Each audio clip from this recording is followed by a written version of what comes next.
டேய் கப்பல் கவுந்தோ டேய் 10 ரூபா சொன்ன மரிச்சிருக்கான் ப்ரோ. 10 ரூபா சொன்ன மரிச்சானே எப்படி? ஹார்ட் அட்டாக்னு தோணுதுல. அதுக்கு அவனுக்கு எத்தனை வயசு தான் ஆகுது? அவனு ஒரு 45 வயசு இருக்குனேல. அது சரி பத்ரோஸ் யாரு? இங்க எவனுக்கு தெரியும்? வார வழியில பார்த்தேன் முக்கில போஸ்டர் ஒட்டி இருக்கு. லே 2 நாளா அவன போன் அடிச்சேன் சுவிட்ச் ஆஃப் பண்ணி சொல்லுது. ஏன் குழப்பம் என்ன? அதே ஆம்பளை கேக்கியா போனு கம்ப்ளைண்ட் 2 நாளா சார்ஜ் ஆறையில.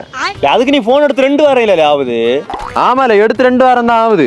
கடையில கொண்டு கொடுத்தா நல்லா சார்ஜ் ஆறுது, வீட்டுல கொண்டு வந்து சார்ஜ் போட்டா சார்ஜ் ஆறல. அதுக்கு என்ன கல்யாம்பலம்? டேய் நீ சார்ஜ் போட்டா மட்டும் போறாது, சுவிட்ச் ஆஃப் போட்டியா? நான் என்ன ஒன்னும் வந்த புத்தியா? இன்னும் ஆம்பளை சார்ஜ் ஆறல. வீட்டுல 2 நாளா கரண்ட் இல்ல.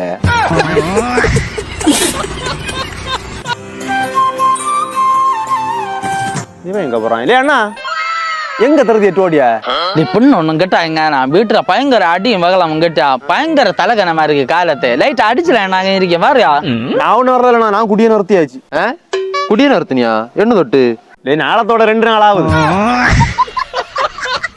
டேய் அப்போ விட்ட கலாம் உனக்கு வீட்டு முன்ன ஒரே தலைக்குள்ளியா இருக்கேன்.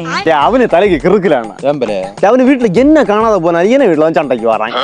ஓ கோழிய காணலையா வாரான், தேங்கைய காணலையா வாரான், ரப்பர் சீட்டை காணலையா நான் எடுத்துட்டு போய் விட்டணி வீட்டு முன்னாடி ஒரே தலைக்கு விடு.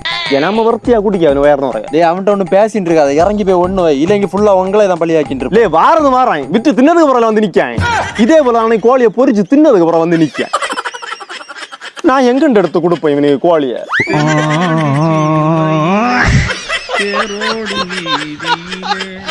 மான் போல வந்தவனே யாரடிச்சாரோ